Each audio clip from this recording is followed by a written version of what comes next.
Welcome to Drinking with Authors. I'm your host, Erica Lance, and today we have an epically special episode. So it's going to go a little differently, listeners.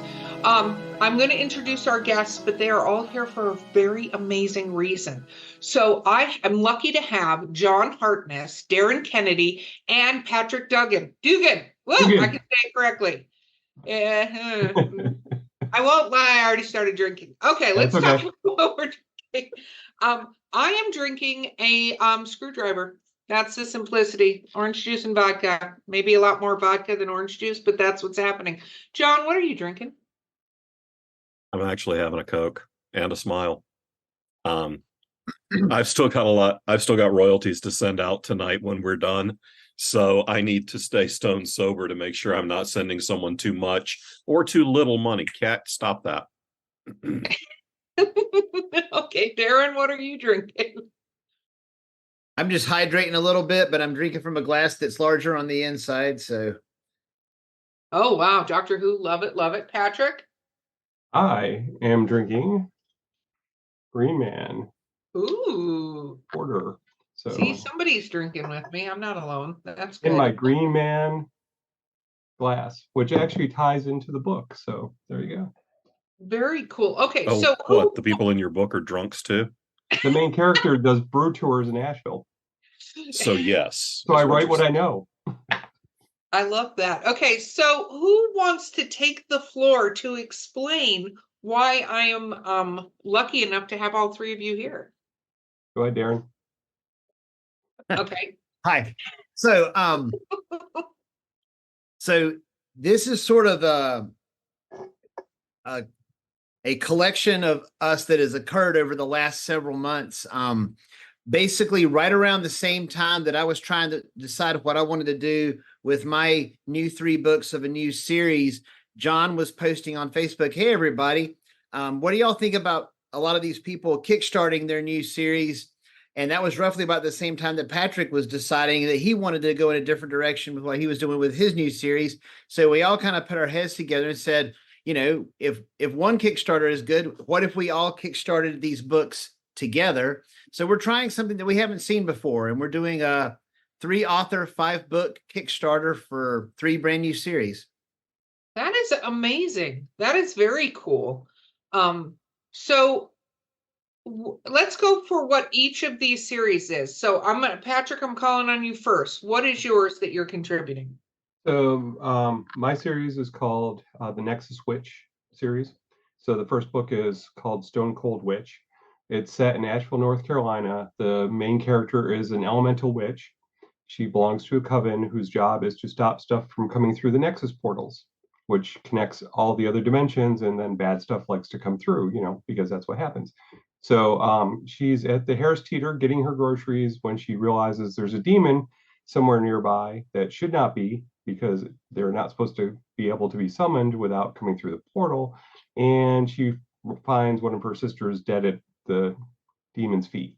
So not only now are they trying to figure out how the demon got in, but they're trying to figure out why her sister was killed. And then they figure out there's a traitor, so she has to hunt him down as well as stop what's coming through the portal. Wow. I like a lot of that, and some of it I don't like. I do not like the dead sister. That makes me sad. So, yes. But sometimes story pro. Yeah, it was an unfortunate turn of events that you kind of needed to get the book going. No, I get it. I get it. Darin, what about you? What is your series? As I was over the years working on series that were based on Russian classical music or chess or whatever, all the other ideas of everything else that I love just kind of sat in the back and congealed. And over time, I'm a huge fan of 80s music. And so I was looking at the works of Pat Benatar, such as Shadows of the Night, All Fired Up, You Better Run. And I was like, this is the bones of a series. So whenever I started to put all of her different song titles together, all the different ideas, all of the different things that I've loved over the last 30 or 40 years all began to congeal. And I got a story that it's going to be about 9 books long if I've got it put together right. It's going to be epic, but it's contemporary fantasy set in the modern day. And you can sort of imagine, what if Taylor Swift, one of her roadies, and Buffy the Vampire Slayer were in a love triangle and had to save the world on a daily basis? Oh, I love that. I love that. I love the 80s song lyrics too. Such an addict. Okay, John, what about you? So my book is The Seven Unforgiven. The series, if this book sells well enough to make more. This is what we call a standalone with series potential. I would like to write more. I really enjoy these characters. I really enjoy this style of book. But if nobody buys it, I'm not going to write anymore. So that's on the readers. If you love it, let me know by buying the book, because otherwise I'm going to go do things that pay my mortgage. But it's a high fantasy homage to the Seven Samurai, or the Magnificent Seven, which is a Western knockoff of Seven Samurai. It's heavily inspired by Nick Eames's Kings of the Wild, a high fantasy with contemporary language and dialogue, where it's a mix of old and new. Kings of the Wild was a very, very successful high fantasy where retired adventurers were getting the band back together. I like a little more hero's journey in my stories, so this is a little bit of a blend of young adventurer bringing pieces of a band of heroes back out of retirement to avenge the death of one of their own. Someone once said, and it might have been Twain, but it might have been somebody else, said that there's only two stories. Either somebody comes to town or somebody goes somewhere else. And this book starts with a young man walking into town, putting a coin down on a bar, a coin that he's not supposed to have because there were only 7 of them ever made. And the bartender happens to be one of the holders of one of the other coins. And how did you get that? My mother gave it to me. Oh, I know those eyes. Why are you here? Because she's dead. Wow. So it's a story of betrayal. It's a story of revenge. It's a story of adventure, of sacrifice. It's all of the things that I enjoyed reading when I was younger and reading high fantasy, reading a lot of Ray Feist, reading a lot of Tad Williams, that kind of thing. So it has a lot of those same high fantasy elements, which is a little bit of a departure for me. Most of what I do is urban fantasy, but I enjoyed writing it. And so far, the feedback from people who've looked over it has been pretty positive. So I hope that folks will really enjoy it. Very, very cool. So I haven't had a lot of authors on the show that have done Kickstarters. So can we talk a little bit about why an author would do a Kickstarter and kind of why you all came together to do this? I will open the floor to whoever wants to jump in. I've run a few. With Falstaff, we have done several Kickstarters for anthologies, which is what I see a lot more of. And it's a way that we use it to set up pre-orders for the anthology and use those pre-orders to pay people a higher per word rate. What we're doing with this is to leverage the visibility that the three of us to individually have to boost up each other's work together. Most people who know Darin and Patrick and I know that we're friends, know that we hang out together. We're together at a lot of conventions. We publish together. We work together. So there's already a fair amount of crossover, but we all have our different fan bases, and this is an attempt to make it a little more incestuous among our fans. And then it's a proof of concept idea. Darin's talking about 9 books. Well, going to be tough to going to be tough to make 9 if we can't fund 3. I'm talking about a standalone with series potential. Well, if we don't get money to make the first one, why am I going to waste my time and energy to do subsequent books? And Patrick, I believe, is in a similar position as I am, and a lot of people are doing that, using Kickstarter as a proof of concept. These books are complete. It's not like we're going to then take a year to write the book after we're done. We're looking at delivering just a few months after we finish the campaign. But that's one of the big things that we're looking at doing, plus dividing the workload in promoting launches, as you know, is a pain. It's a lot of work. Well, if we're promoting each other before the launch, then we've got all these people who are signed up to follow the Kickstarter who are already predisposed to share information about it once the books launch. So that's one of the things. That's kind of why I got in on it. Each of us has our newsletter, our fan base, the people who we know, but utilizing Kickstarter and doing all 3 of us together, there are a bunch of people that may be interested in kickstarting and Kickstarters and new things that may never have heard of any of us. And this being 3 authors trying it all together is a new thing. And sometimes a new thing is a rocket, and sometimes a new thing may not go well, but we wanted to give it our best shot and see what happened.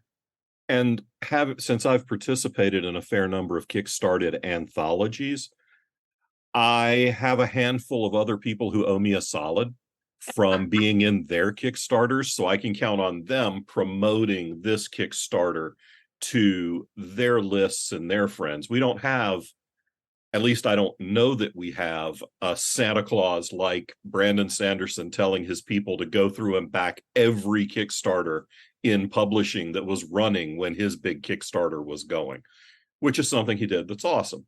But I was just in an anthology that launched this week that Jonathan Mayberry edited. Kevin J. Anderson is in it. He's done successful Kickstarters. So I've done Kickstarters for Danielle Ackley McPhail with eSpec Books. So all of these people will help promote our project because we've done stuff to help promote their projects in the past. And that's not why we worked with them in the first place, but it is one of the reasons we do these things, I think it's fantastic. One of the things you said that really resonated with me is that the books are done. So this has been a huge thing across a lot of Kickstarters that involve any kind of publishing, whether it's games or novels or things like that, is the not actually completed pieces of work that people end up giving money to, and then, may or may not ever actually arrive to. Oh, John is holding up something. This is Heckna, which is a lovely tabletop role-playing game, a creepy carnival setting for 5th edition. I backed it something like a year and a half ago. I have another one on the shelf that just came in last week that I forgot existed. I forgot I had backed it. But then I've just got delivered today Eric Asher's Kickstarter that he was running at Dragon Con, and it's already delivered. So, when they do that, I think that's great because, saying they're completed, they're ready, it's going to be out in a few months, I think is fantastic because, first of all, this entire idea is wonderful, but also that people are actually going to get the books soon. So with that... Soon adjacent. I am by far the holdup on every piece of this production. My book is the least complete. The book is written. I am revising it. But these guys are way ahead of me as far as having everything done.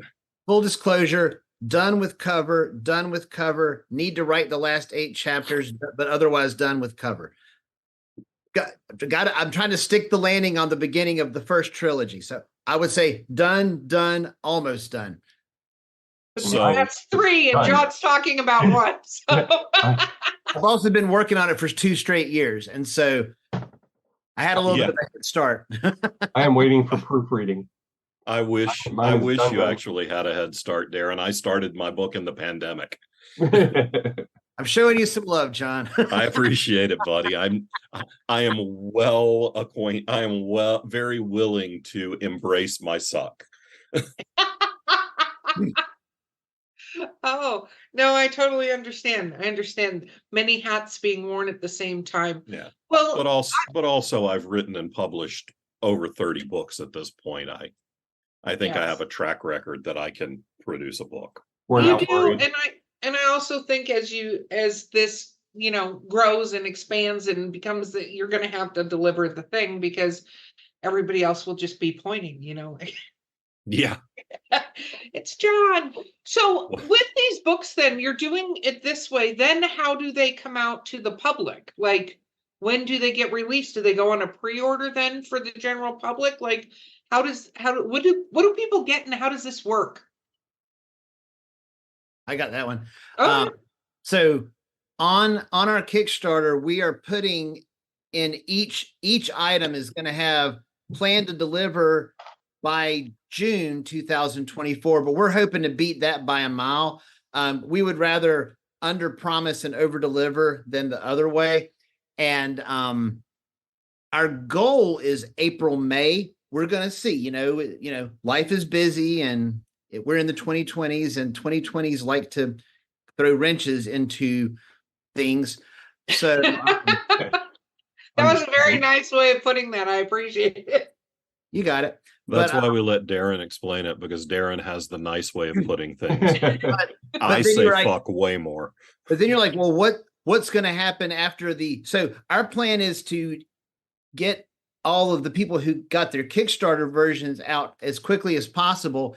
And then for the summer cons of 2024, I believe we're planning on all of us launching the ones that you can purchase outside of the Kickstarter at some of the 2024 May, June, July conventions.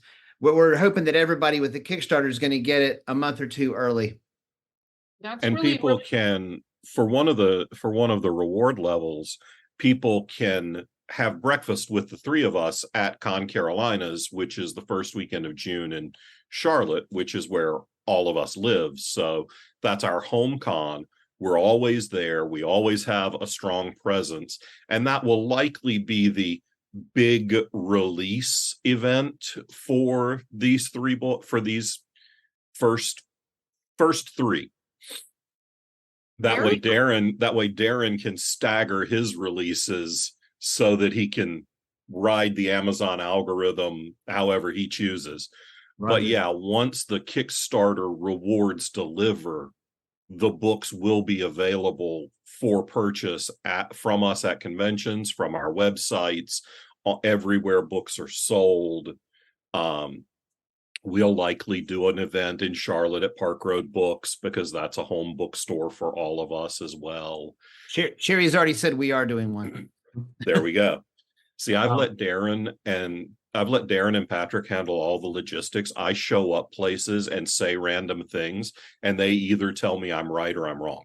I see. So you're basically the spokesmodel for this particular Kickstarter. I am here to make dick jokes and swear. There's already been Facebook traffic of whether or not there's a level where John will wash their car, and then whether there's a level where John will wash their car in a bikini, and then I'm going to add a level that if you pay even more, I will guarantee that does not happen. But that's a great point about, the one thing that I really am excited about for the Kickstarter is that we're getting to offer like all these rewards that you wouldn't normally get, right? So if we just release these books through Amazon or, just through our websites or whatever, you don't get the opportunities that you'll have with this Kickstarter. So like we all have Tuckerizations, which is you can put your name or someone else's name into the book, so you can buy with permission. with yeah. You cannot put the name of someone you hate in our books and have us do awful things to them and then get our butts sued off. Yes, so most people want a good tuckerization. So, but I was about to say, I have a list going, so I guess I can't blew up use John that Scalzi. list. I blew up John Scalzi in a Quincy Harker book. So I'm not afraid to blow up my peers. But yeah, I've killed everybody from people I've never met to some of my I've killed most of my good friends. I don't think I've ever killed Darin in a book. No, I'm the guy that patches everybody up, so don't kill him. Yeah. Exactly. Old Doc Kennedy. I think I am in one of Patrick's books. Is Doc Kennedy what he's talking about? Machines and Monsters. Darin is old Doc Kennedy. I gave notes to someone who submitted a book to Falstaff, who a lot of us know from the convention circuit. I gave him notes on his submission that I like this book. I want to see the full, but understand that you are not going to name characters after me and Darin if we publish this book through Falstaff. Wow, that's a thing. That's a thing there. Oh Yeah. my goodness. My ego is not actually boundless. So one of the tiers, Almost. people can have characters put into these books for them. Hmm? We're going to have a tier for each of my 3 books will have the potential for 1 tuckerization, and I believe John and Patrick are offering 2 for each of their book 1s is what we've got set up currently. And then also all 5 books, the dedication, like to Steve, my best friend or whatever at the front of the book, those are also going to be levels that are offered. Yeah. Oh, wow. That's what. And frankly, I'll make that standing offer. If you pay me enough money, I'll dedicate any book I write to your ass. 7 tuckerizations and 5 dedications. Breakfast with Us. John. Not at Tiffany's. I was going to say, does the person having breakfast pay, or are you guys paying? How's that working? We're buying breakfast. We'll pay. We'll pay for breakfast. As long as they don't order the lobster with a side of lobster. The good news, we get to pick the restaurant, and Famous Toastery does not do lobster with a side of lobster. True. We're going to have a couple levels where a senior editor at Falstaff Book will do either a short story review or a complete manuscript review for writers that might be interested.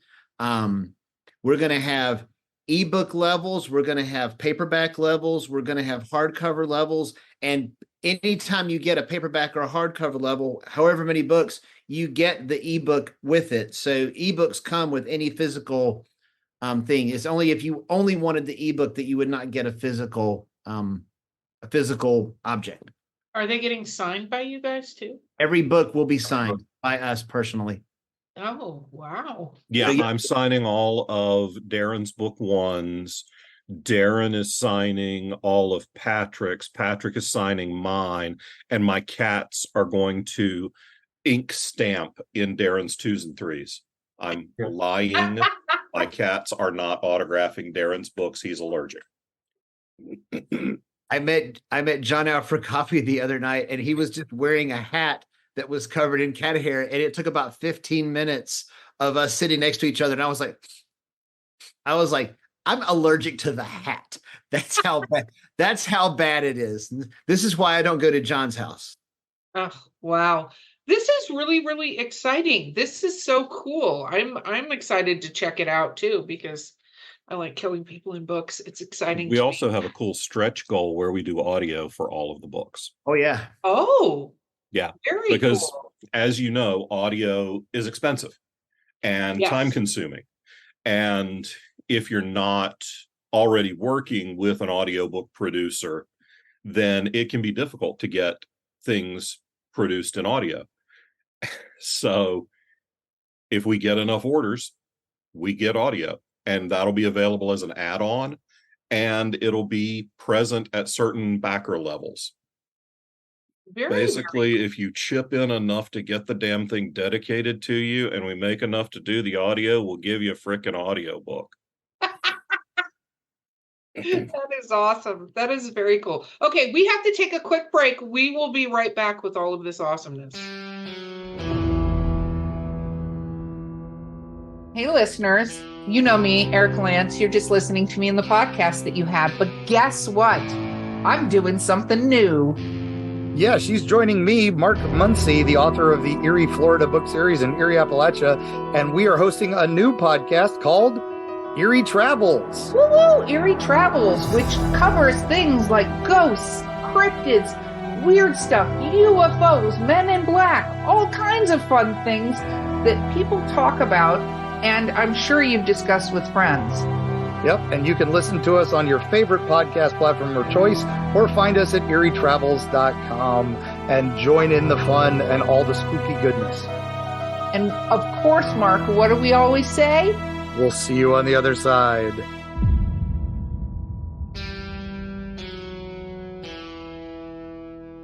Okay, we're back. We're back. So, I have some questions about these books. And so to rev up the excitement in my normal literary briefs, ask a lot of random questions thing, Darin, you haven't been subjected to this yet, but so you're going to go first. Okay. Let's talk about who you would cast as the lead character in Shadows of the Night. If I was casting someone right now to play Ethan Harkreader, who is my main character of book one, what is Ethan that plays the Vulcan on the most recent Star Trek?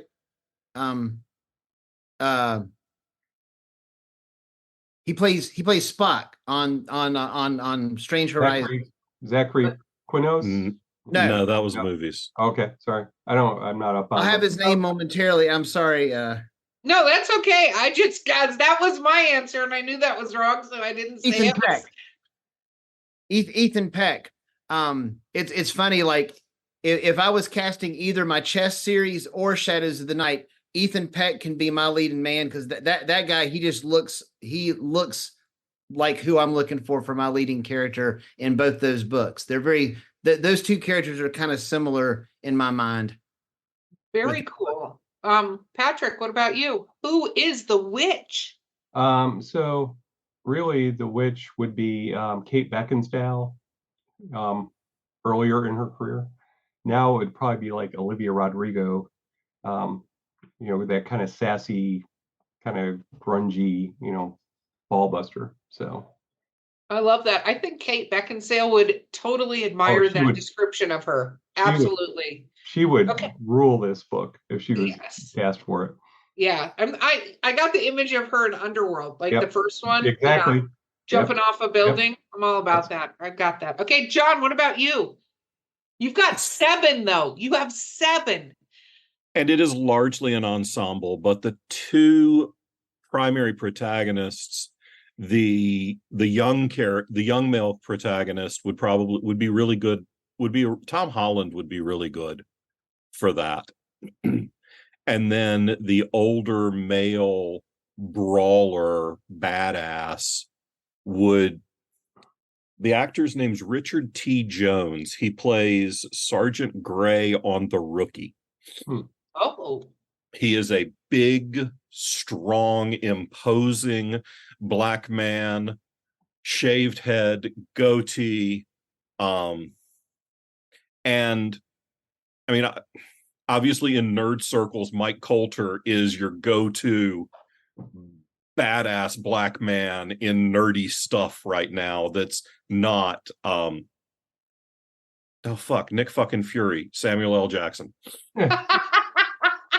But I really like Richard Jones's demeanor, because he comes across a little calm. He has a little more calm energy on screen than Jackson, and Coulter's too young. Very cool. Very cool. I like it.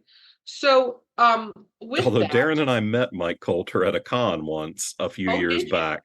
He's very tall. He is a large human being. I feel like large and imposing. Not really. At least, Well, look, I'm 6'1" and I weigh 300 pounds. I'm hard to impose. That's true. I'm 6 feet tall. I'm very hard to impose, as we all Yeah. know. But no, he didn't come off as very imposing, but he is, I mean, he's taller than me. So I'm thinking he's probably 6'3", 6'4". And when we saw him, he just looked like a dapper black dude in the hotel lobby. And I was like, hey, Darin, is that Luke Cage? And we weren't sure. But do you go ask? Are you Luke Cage? No. So question, did you guys create soundtracks for these books? Patrick, soundtrack? My entire series is a soundtrack. Each of the 9 books is a different Pat Benatar song. Every single chapter of each book is themed off of a different 80s song, and most of the characters are named after an 80s song, an 80s lyric, or an 80s band, or an 80s pop star. So it's just a whole bunch of Easter eggs, and I'm intending on having the back. You can see the front of each cover is a variation of a classic 80s album cover if you look closely. The back will have that faded out a little bit, and it'll have the track list of the chapters within on the back of each book. And I just look forward to start hearing the people write in with the Easter eggs, like, when you had that person named this, does that mean that? That's what I'm really looking forward to, because they're everywhere. No, totally. I'm just going to call this. This is Madonna, Prince, and Bruce Springsteen, right? Correctamundo. Oh, I'm such an 80s nerd. Oh, what material present? What? Okay. Now I'm super excited. Now I'm getting all just.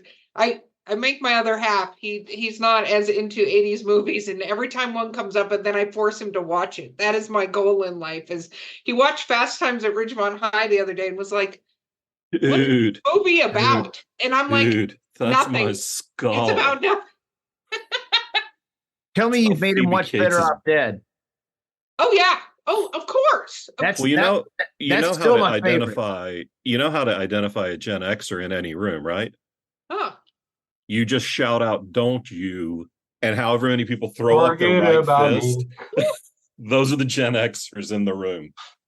I did a photo shoot at a work with some people, and we were dressed as the Breakfast Club. And what was funny is Halloween. Of course, nobody got it, right? Until we all sat and did the pose for the poster. And then everybody's like, oh my God. It's like, yeah, it's one of those. It's kind of like, we've been to Dragon Con and stuff. You can't dress up at Dragon Con in a group costume unless you have all the group there, pretty much. Okay. Unless you're doing X-Men, because there's so many goddamn X-Men that any 5 or Avengers, any 5 Marvel superheroes standing together is some iteration of Avengers. That's very, very true. Do you have a soundtrack, John? It's going to be hard to beat Darin, but yeah, I'm not even trying. No, I don't actually. I don't name chapter. I don't title chapters. And no, this book took me for friggin' ever to write, because it was a stop and start project I started during the pandemic. So I wrote 10 chapters in 2020. I wrote 10 chapters in 21. I bounced in and out of this project while I was doing other stuff for so long that the hardest thing about revising it is making it cohesive, because it was almost 3 books by the time, because you've got the, oh my God, the world's ending. Then you've got the, oh, okay, the world mostly didn't end. And then you've got, oh, well, everything's still fucked. And then you've got, oh, well, I should finish this book. So no, there's no cohesive musical soundtrack except, Spotify, except Alexa, play Taylor Swift. Taylor Swift, huh? T-Swift. Oh yeah. Yeah, I'm a big Swiftie. I love her stuff. I've been a fan of hers since she was doing country music. Because she writes her songs, and so few country or pop artists anymore do that. So I've always had a ton of respect for her as an artist. And I will admit to loving all the complete outrage by the dude bros who were like, who's this girl?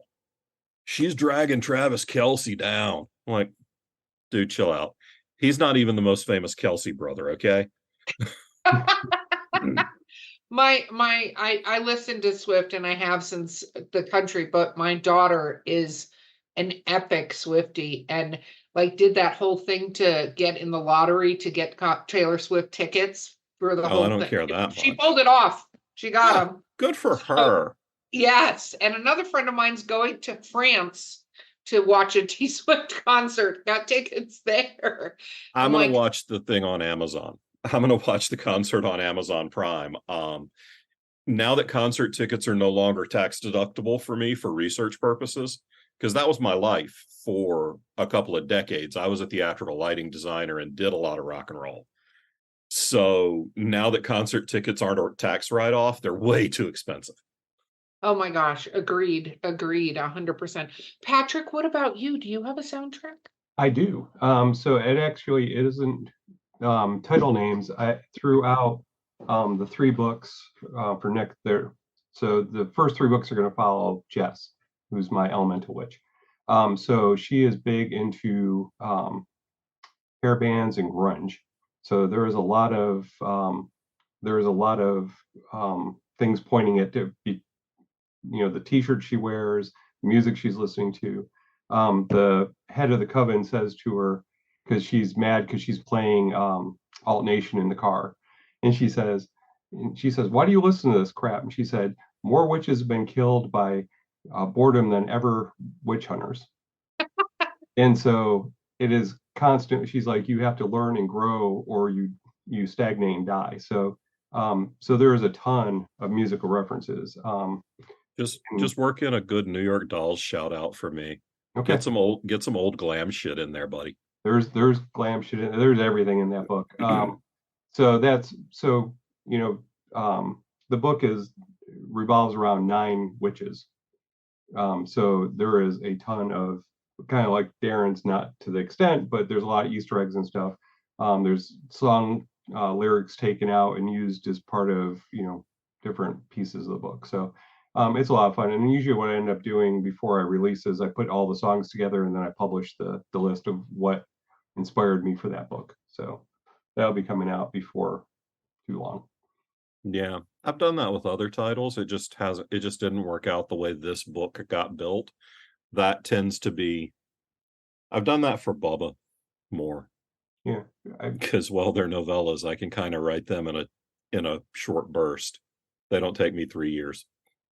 I would say, okay, so everyone on here is such an experienced author. My next question is this.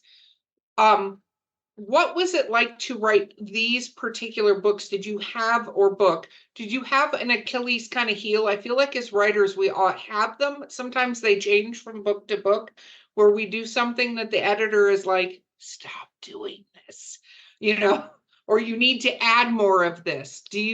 What was your experience this time? Patrick, I'm going to call you out first. Internals. That's my editor's favorite word lately.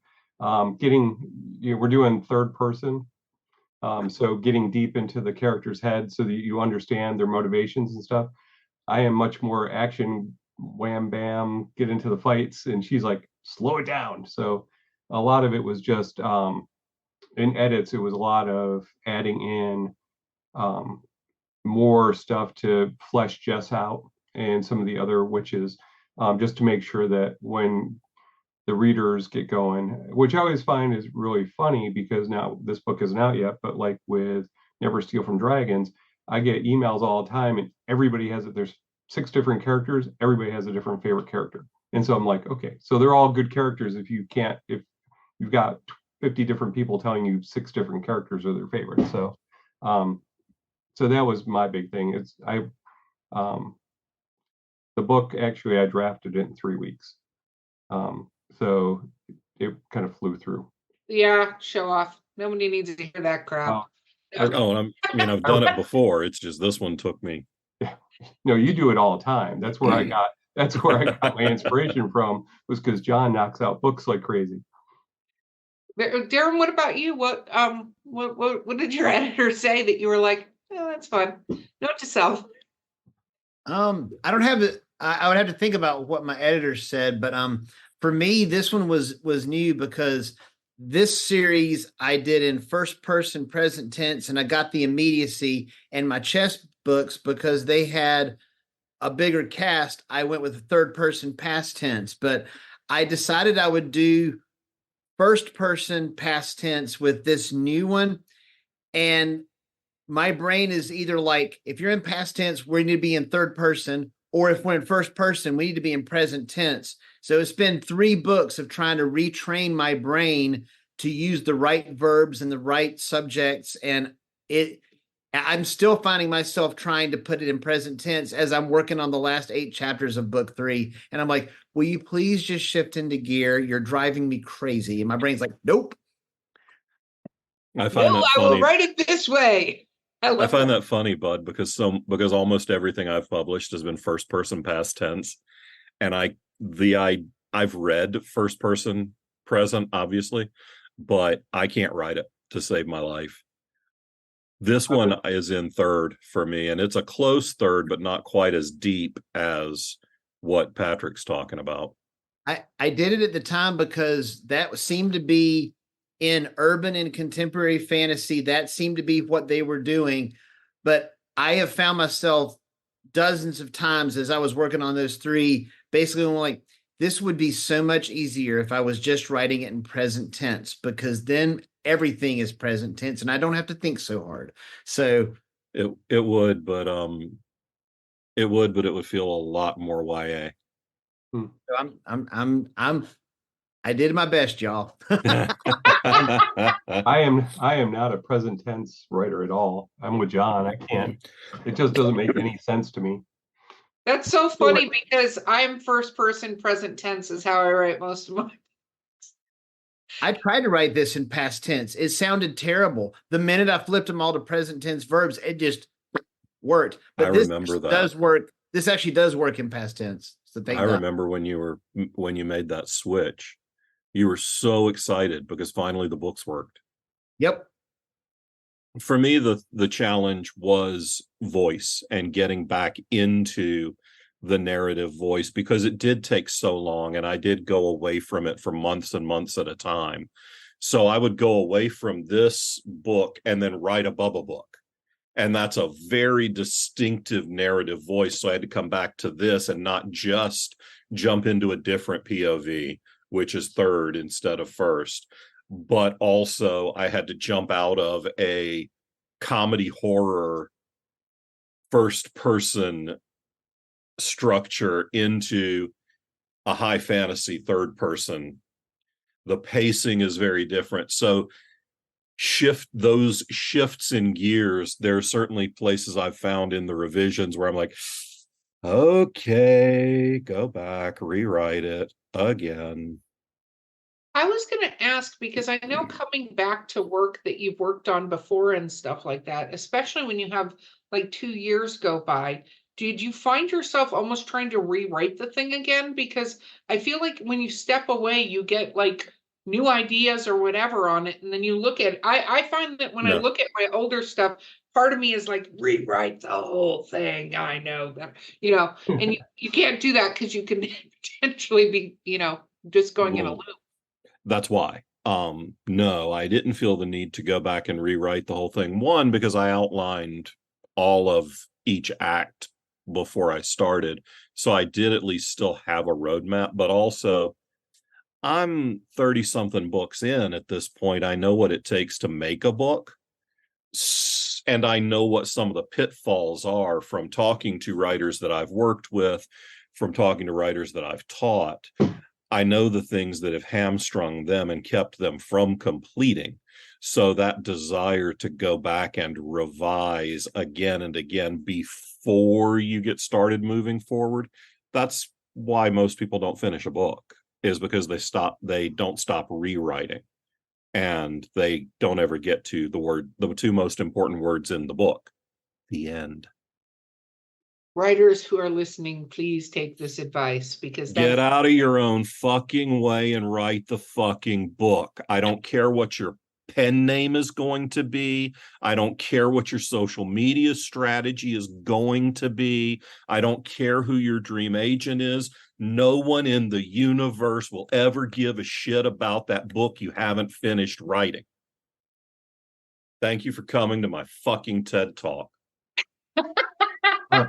There are a couple exclusions to that rule, but yes. Scott Lynch being one of them. No, I still don't give a shit about any book Scott hasn't finished. I don't give a shit about anything he hasn't finished. I love everything that he's finished. Scott, I love you. Finish the book. Finish the book. We need another. It's irrelevant until it's a book. Okay. So. And we are our worst enemies.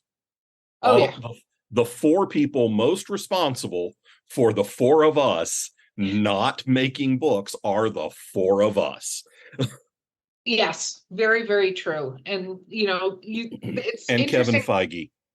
I think there was a statistic of something like 0.02% of people who say I'm going to write a book. Yeah. Also, 94.7% of all statistics are made up on the spot. That's very true. But I think the number is very, we've all encountered people who are, I'm going to write a book. How many of them actually wrote a book, and finished a book? And when I teach class, that's the first thing I say is like, you can't edit a blank page, dump it, because just get it out of your head onto the page, because you can edit anything into a halfway decent story, but you can't edit a blank page. But most people, that's what they're doing is they're, no, the first paragraph isn't right. It's like, until you're done with the book, who cares? Just finish the damn book, because if you're going to just sit there and twiddle your thumbs, go find something else to do, because you're just basically wasting time at that point. There's a good chance that first paragraph you're perfecting is not going to be in the final book that gets put on the shelf. The Black Knight Chronicles, the first series I wrote, when I self-published the first 3 books in that series, sold thousands of copies, tens of thousands of copies of those books, sold the series to a publisher. We cut entire chapters when we rebuilt those books. The entire first 2 chapters of book 2 were excised, and we wrote an entire new intro to the book. So yeah, Darin's absolutely right. That thing that you're slaving over and that you're using as an excuse to not write the next chapter, because that's what you're doing, own your bullshit. That thing may not end up in the book. There's a lot of stuff. I wrote a book very early in my career called Genesis. I wrote the first 3 chapters of that book 5 or 6 times, and none of those ended up in the book. I threw it all away. At the end of the day, I needed to write those things because I needed that moment before. But no one who read it ever needed all of those moments before. Well, like Darkest Storm, same thing. I had all these flashbacks that I thought were like the best thing since sliced bread, and John took one look at him and went, cut all of them. I was like, but, and he's like, they're garbage. Cut them all. I was like, okay. And that's part of crafting a good story, is listening to people who are not you. Elmore Leonard. You don't write the stuff people don't want to read. Well, not only that, you're so close to work that you almost stop seeing the story in a way. Like, you're not seeing what other people are going to see in the story, because you've got the glacier in your head of this gigantic story, and every piece of it, and it doesn't make sense what you've written on the paper for them to understand. Oh yeah, there are definitely times that I've sent edit notes back to writers that said, I'm pretty sure that you explained this in your head, but you have yet to explain it on the page. So who the hell is this person, and why do we care? Yeah, it's very, very true. You forget about it in your head. You know everything. They know nothing on there. That may be an exact quote. I'm every bit as much of a dick when I'm editing as I am on a podcast. No, I would never believe that. So let's talk a little bit about the con circuit coming up, because you guys touched on it. Are you geared up to do a ton this year? I know it's a silly question, but I have to ask. So I am the least. So we'll start with me because I do the least number, and I'm doing 12. wow, where's the first one in January? Starting January, where's the first place they can find you? So in January, I will be at Davies Library. I'm doing a library day with these Friends guys. of the Harrisburg Public Library. Thank You you. can find all of us there. Yes, Harrisburg, and we're also working out a date to do a books and beers at Common Market in Charlotte. So the one on Monroe Road, which will be the three of us and probably 7 or 8 other authors. Those will both be in January. And then my next big con is Raven Con in Richmond, Virginia in April. Okay. What about you, Darin? Where are we finding you to start?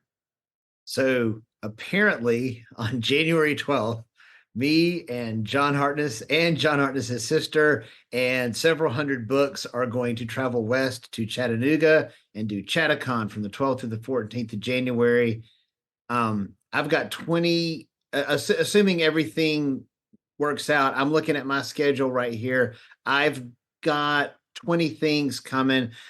Some of these are one day or afternoon events. So not every single one of these is a full weekend, but I've got 20 things coming up, everything from a few Comic-Cons to hopefully Jordan. I'm still waiting to hear back. Got Con Carolinas that we mentioned before, Soda City, basically stuff in North Carolina, South Carolina, and Georgia, and a little bit in Tennessee. Very cool. And then I know for Falstaff Books, which is everywhere, and anything, but John, how crazy is 2024 going to be? Because 2023 was pretty big. So, well, let's take a quick look here. Yeah, okay, I can't find that spreadsheet. So I don't know, 25 or 30. Like Darin said, I'm one of the special guests at Chattacon, so I'll be there. Then I'll be at that Friends of the Harrisburg Library thing. There's a Comic-Con in Matthews I'm doing. There's the Charlotte Comic-Con that I do 3 times a year. Heroes Aren't Hard to Find does a mini-con in February. I'll be doing that. I'll be at RetCon in Raleigh. I've got JordanCon and RavenCon in April, Atomicon in May, Con Carolinas, then the main Heroes Con in the Charlotte Convention Center in June, then Saga, which is the professional development conference for genre fiction writers that I run. We're doing that in July in conjunction with Congregate in Winston-Salem. Then there's Dragon Con. I'm the Toastmaster for Deep South Con 60 in October. We've got Multiverse in October, South Carolina Horror, Mad Monster. I'm around. I was going to say, it doesn't sound like you're going to be anywhere. You're going to be very hard to find. I see that. Yeah, and basically, if you wander into where books are sold at any of these conventions, you look for the giant banner that has the big pride flag and the big books banner, and we're under it. Just find the big gay book sign and we're there. That is awesome. That is awesome. Yeah. Okay. We're not doing any of the, you can find Darin and Patrick at some of the bigger GalaxyCon events. I'm off of those for this year.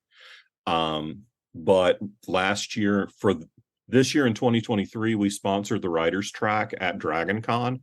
So we will likely have a strong presence at DragonCon again. I get a lot of work out of that convention, as well as picking up authors to publish. So DragonCon is one of my favorites. I felt like all I was doing was panels the entire time I was there, but it was a lot of fun. I over volunteered. That's what I'm going to say. I was light on panels this year. I only did about 18 hours of programming this year, but and that's down for me. But I did book an anthology because Kevin Anderson at the end of one of his panels was talking about this anthology ad coming out for feisty felines and other fantastical familiars. And I kind of yelled from across the room, "Hey, I want to be in that." And he said, "Okay." So I just got paid for that this week. And I'll be in an anthology with Mercedes Lackey, which is pretty awesome. That is very, very cool. That is so awesome. Well, I'm super excited about this, and we have to wrap up. I loved having all of you here. This was so much fun, but I would like to know, I'm guessing it's going to be Darin. Well, you got to plug again this amazing, amazing Kickstarter. All right. So this is the link, and starts January 2nd through February 1st. So you have a full month to check it out. And I don't know what else to say. Buy it. You're getting 5 great books for one price and a whole lot of different add-ons. You'll be able to add books that we've already published. If you are looking for our backstock, you'll be able to, be Tuckerized in books. You'll be able to, possibly have John come wash your car in a bikini. Lots of fun stuff going on. Frankly, that offer is open. For enough money, I'll come do that whenever. It doesn't have to be a Kickstarter. You write a big enough check. Now, I'm talking, I don't have a car payment anymore level check, but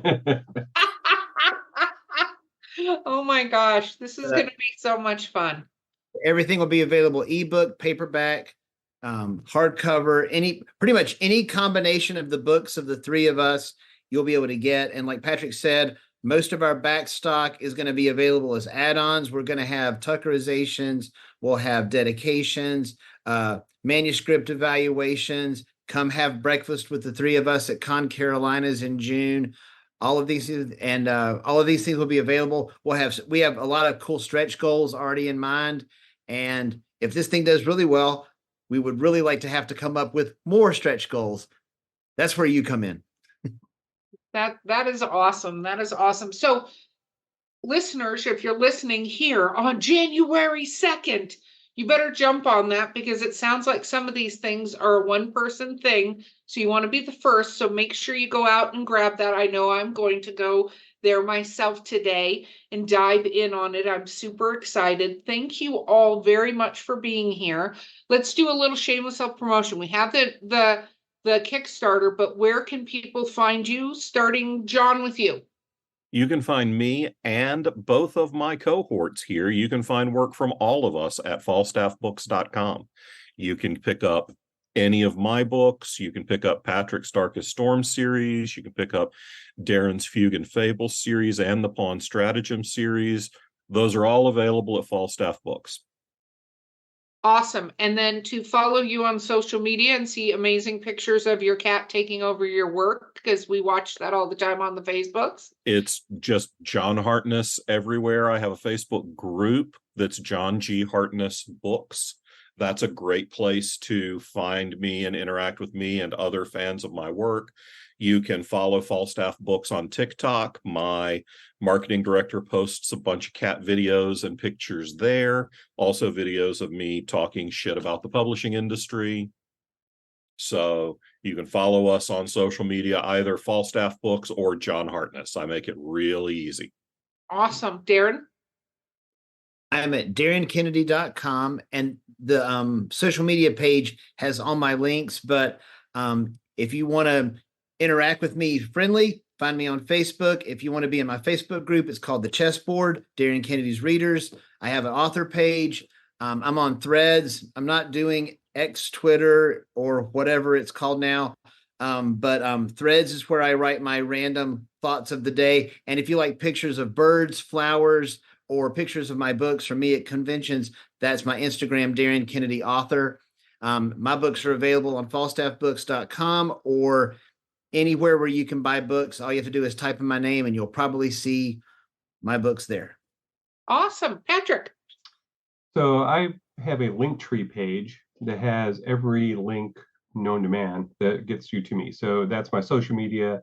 That's my 3D printing store, because I do a lot of 3D printing. I have a small print farm in my basement that I do dragons and other assorted fun stuff like the cat. Very cool. So you can get all that stuff. I just opened my own online store, which is patrickdugan.net/distracted dragon store. So you can get all my books there, all the 3D printed fun stuff.